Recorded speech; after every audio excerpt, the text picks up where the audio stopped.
I'm a beekeeper and I'm organic beekeeper. All the money I need for live coming from the honey I sell in the market or to the people.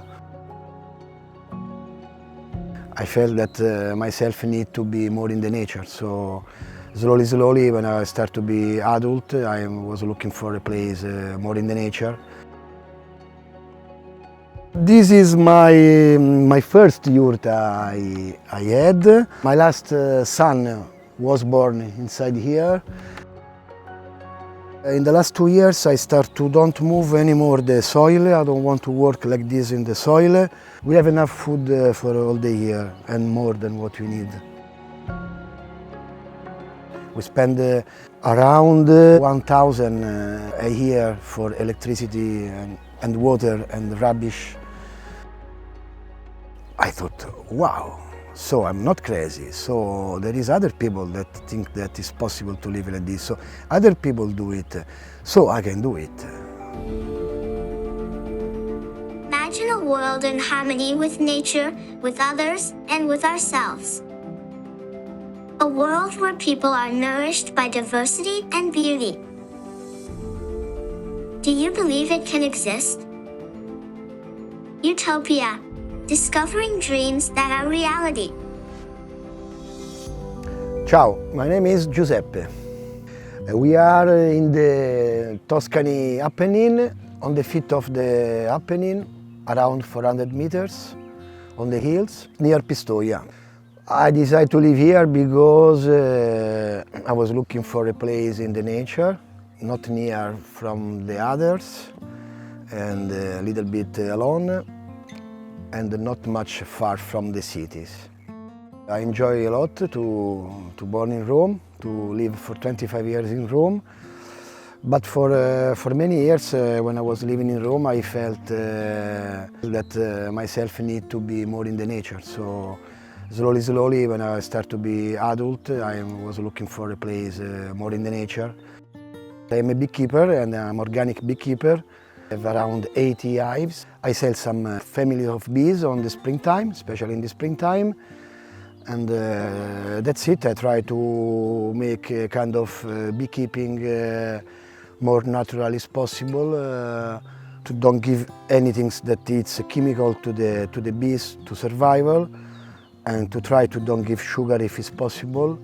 Just try to keep them more natural as possible. Here there is part of my job is the little house, the little hive I use to produce queens for bees, because I need for the season, for me and for sale. I have 3 panels here where the bees live and grow new bees that's for burn. And I put enough quantity of bees here inside. And in the same time I put a cell of queen almost ready to burn. I keep them in the dark place for 2 days, and then after 2 days I put on the fields. The queen is burned in these 2 days. The family is all unit all together with 1 queen. This queen in the next 10 days fly in the sky and make love with the male and come back and start to be a good queen for work and for live. She start to make eggs and she start to make new bees. When I found this queen that it's ready and all around it's full of new eggs, I take this queen and I use for me. No? I use for me and I put another cell with the queen inside that it's almost ready to burn. So after 1 day this cell open and the queen burn again, and this continue for all the season I want and I need for produce queens.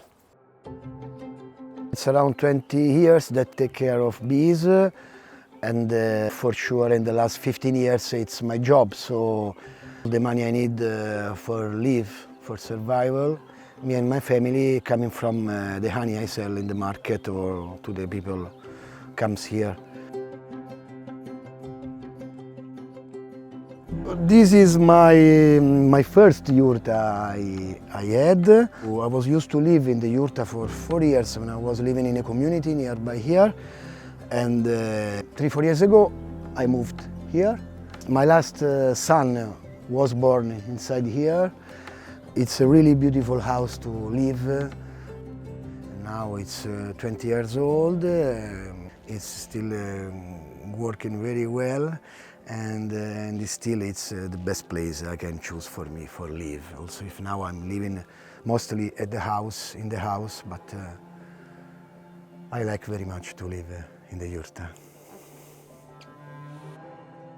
We use a spring source water from the forest, and right now we have a source that is not enough for all the year.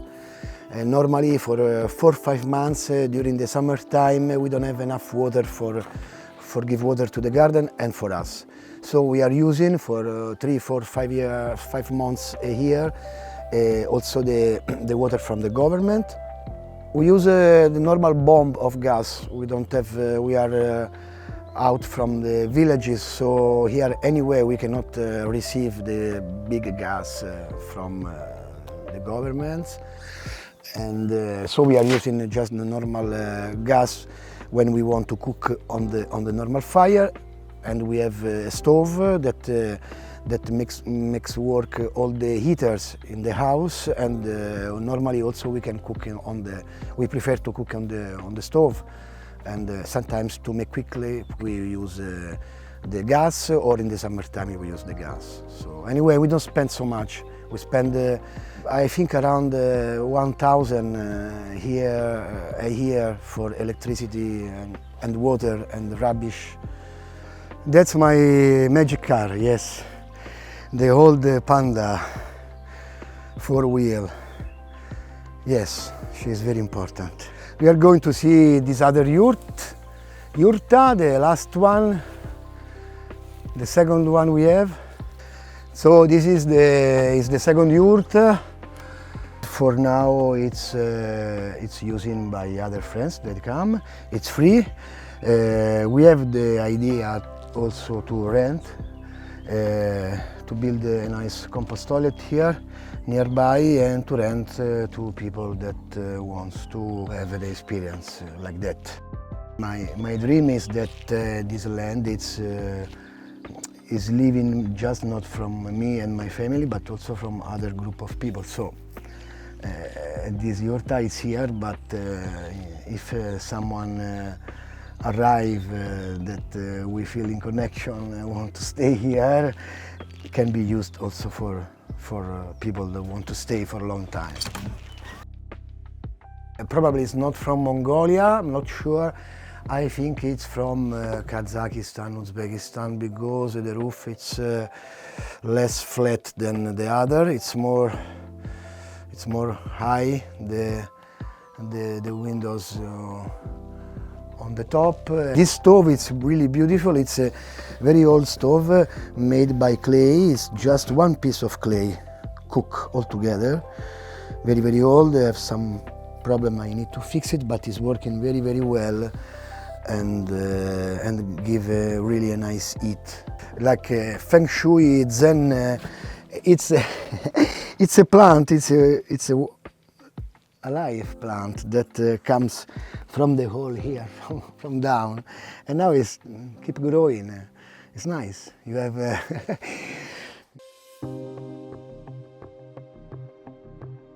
We product our olive oil, and normally in the last, from the last six years, from when we arrive here, we collect 1 year, and the other year not, because there's not olive. So we keep the olive oil for 2 years, and normally we sell the rest just to pay the bill of the shop that help us to make the oil, and maybe new stuff that we need every year to renovate the stuff to collect the oil. This is yes, it's our olive trees. Yes, they are old. I think same age of the house, 200-300 years. I think. And this is a beautiful tree because it's an olive tree, and down here is growing a wild pear. And now start to be really beautiful. It's a mixing of pear and olive tree all together. It's really, really nice.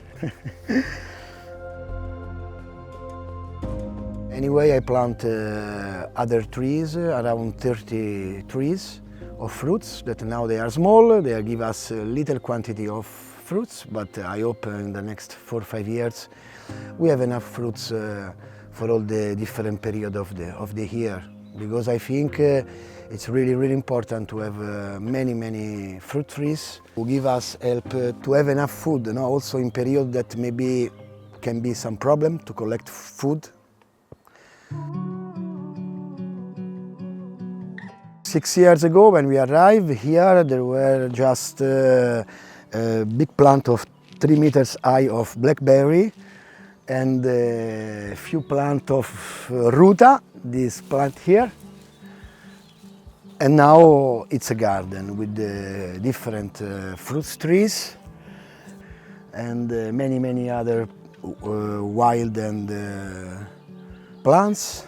In the last 2 years I start to don't move anymore the soil. I don't want to work like this in the soil, not with machine and not by hand, but I just make a little hole to put the plant, and then I cover. Much time here I cover with the straw that I take from my fields. Here I cut the fields and I use my straw, and I put a lot of this straw to keep the humidity, to keep soft the soil, and to give material that year by year makes the soil more soft and more full of food for the plants and for the worms, for the animals. Try to make something alive and not dead garden. Normally the garden comes good enough. Sometimes some vegetables don't come good like the year before, but it's the nature, and that's all. We have enough food for all the year and more than what we need.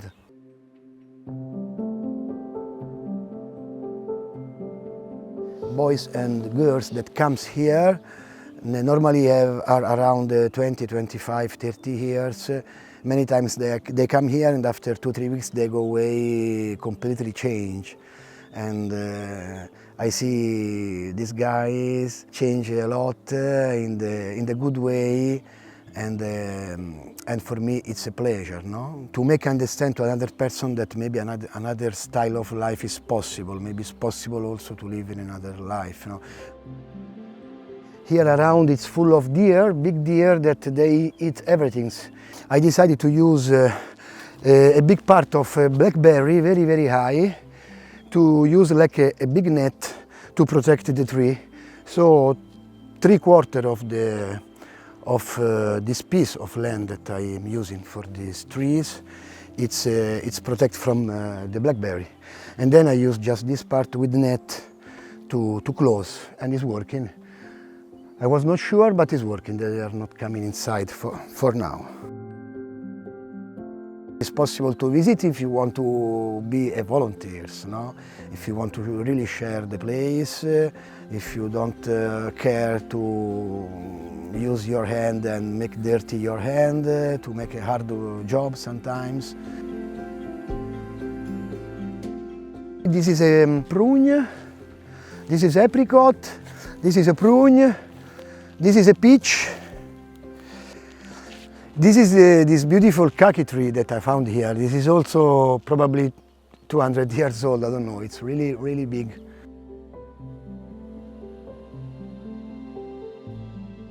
Many people maybe that live in the city just look and think that the life in the nature like this is just beautiful and easy, but anyway, it's for something it's more hard. It's harder. Because there is many things to do, and so the first advice is to be really sure about what you want. But if you are really sure, for sure nobody can stop you. So it depends on you.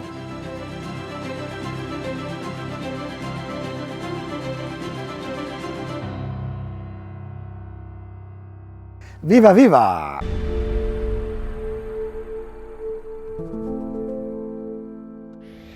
Utopia. Discovering dreams that are reality.